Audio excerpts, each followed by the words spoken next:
We have a new segment here on Louder with Crowder. We're going to be doing them more regularly because a lot of people have asked to sort of boil some arguments in a way that's succinct and shareable. So this week, in the new segment, top five crappiest myths surrounding gun control.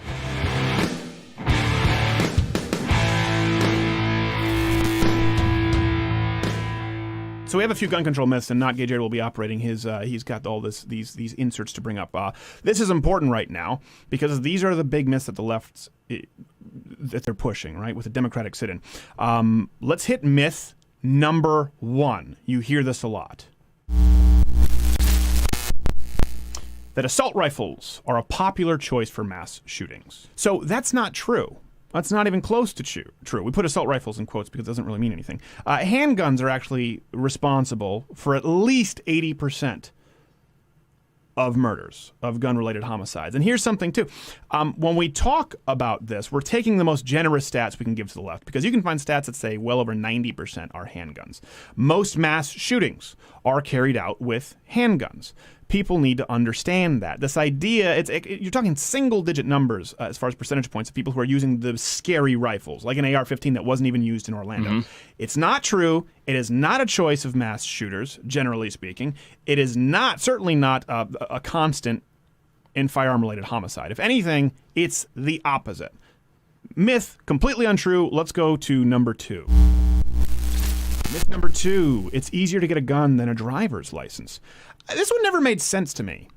No, every liberal site seems to have their top 55 things that are easier to get than a gun. Right. And it's just every single one of them is like a puppy. Yeah. Yeah, because you got squash. Squash. Vegetables. Organic fruit. Yeah. I think it is with an EBT card. Here's what's so funny. Anyone out there ever bought a firearm? You need a driver's license. Or a state comparable ID. Anyone who's not had a driver's license, generally speaking, a state comparable ID is harder to get than a driver's license. Yeah. You typically just use a driver's license because it's the easiest. A lot of people in New York, they'll just do kind of the driver's license, do the test because it's the easiest still thing to get. You don't really want to go down to Secretary of State and do a state-issued IDs. So that's important. Now, a driver's license is not a fundamental right. Owning a firearm is. Here are a couple of things. Yes, cars are much more dangerous than guns. Period. Car fatalities far outpace gun fatalities. It's not even close. Now, I understand the argument that you'll make. Well, a gun only has one purpose, whereas cars have other purposes. Here's the thing. A gun can be used entirely passively, putting no one at risk. If I have a gun on my hip, it is of danger to no one. Anytime you use your car, your vehicle, its purpose is to transport you from point A to point B, you are putting other people at risk. Carrying a gun does not inherently put other people at risk. You behind a wheel, no matter how good of a driver you are, puts that person at more risk than having even a loaded weapon on your hip.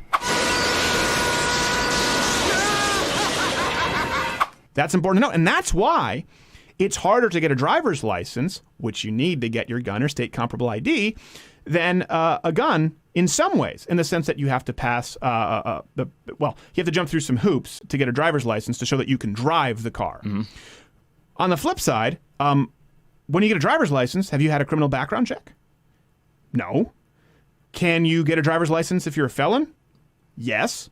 What if you're a domestic abuser? Yes. What if you have mental illness? Yes. You can still get a driver's license. Not so with a firearm. You ever had to do a background check to get a driver's license? Not usually, no. No. Never. So, cars are much more dangerous than guns. You also have to be 18 to get a firearm in most states, from what I understand. Yep. Is it all states? Everyone that I've encountered. Okay, 18, yes, 16 to get a driver's license. Yeah, or 15 and a half to get your permit. Right. Maybe 14 sometimes. Long story short, cars are much more dangerous than guns, and it is much easier to get a driver's license than buy a firearm. But then again, if you've ever actually bought a firearm, you don't buy the BS because you know that. Let's go to myth number 3. Gun-free zones prevent mass shootings. No. This one is really simple. We don't need to spend a lot of time on it. 92% of mass shootings since 2009 occurred in gun-free zones. Listen, it doesn't take an incredible logical leap to understand this. If you're a shooter, you're going to find the easiest target. The easiest target is an area where you're guaranteed there are no firearms. Myth number 4. Concealed carry holders don't stop violent crime. This is one, and Michael Woods Jr. likes to use this one a lot. Well, there are tons of examples, okay, of concealed carry holders stopping crime. Naki Jared has brought these up with Uber drivers, guy in Cincinnati, customer carrying a concealed weapon shoots suspected bank robber, firefighter off duty, cops off duty. There are so many anecdotal stories, okay? So that's obviously untrue. Here's something that people don't tell you. This is a really important statistic and something that's funny about gun control proponents.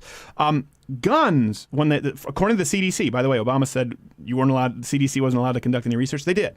Here's what they found. Firearms on a yearly basis. Now, it's hard to measure because most incidents involving a firearm defensively, it's never fired. So sometimes they're not reported properly. That's why there's such a wide swath. Between 500,000 to over 3 million per year incidents of firearms used defensively. Okay? That means that at the absolute lowest figure, there are at least as many incidents of defensive uses of firearms as there are bad guys using them against good people. And if you use the highest figure, it's many times more the amount of times a gun is used defensively from the good guy. Hello.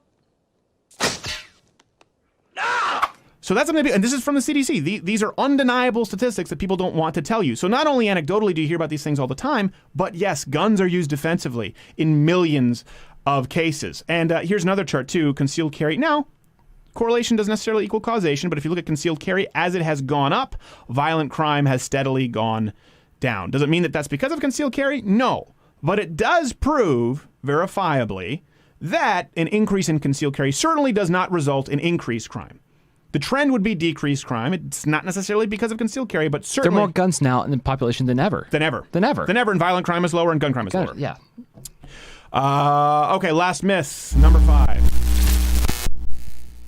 That gun control laws actually work. I'll toss this to you. You can go email me through louderwithcrowder.com or tweet me at @scrowder. Can anyone name me any law or proposed laws on the table that would stop mass shootings? That would have stopped this last one. Anything. The no-fly list? No.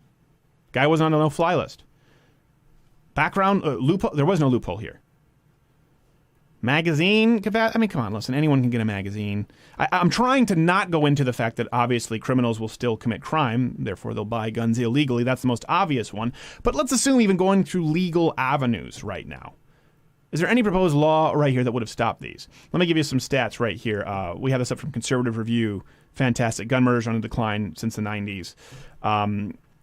Anyway, we could give you stats until we're blue in the face. If anyone can name me some gun control legislation that would have stopped this, I'm eager to hear it. Here's the thing. There are proposed gun control legislations, pieces of gun control legislation out there that have been ignored by the left. Project Exile. We've talked about that. This basically equates to... They hate that one. Yeah, really harsh penalties for felons carrying firearms or carrying a firearm that's not legal. Mm-hmm. Very serious sentences. We have it up at louderwithcrowder.com. I don't have the numbers right in my head. I want to say it was 5 years, and then your second offense was like 20 years. Very, very serious crime. And what did it do? It worked. It was in Virginia. They did this. They basically did some test studies, and they found that this reduced illegal firearms, them being carried, by a remarkable percentage. The reason leftists oppose it is they said that it disproportionately targeted minorities. So Project Exile did work. It's something that works without infringing on any law-abiding citizen's right. What's required is to find the illegal gun, so a crime is being committed, as opposed to the no-fly list, where you could not have even been accused of a crime, have never been involved with terrorism, and simply have your Second Amendment rights stripped of you. Project Exile requires proof that you are currently committing a crime because that gun is illegal. So it infringes on your rights, none whatsoever, only criminals. And it worked, and the left opposed it. But I want to know, what kind of gun control laws proposed? Do we have an outro here? We do. Oh, okay. Want to roll that? Tweet me at @scrowder. What gun control laws would have stopped this? I still want to know. Crowder's Crappy This has been a top 5 list.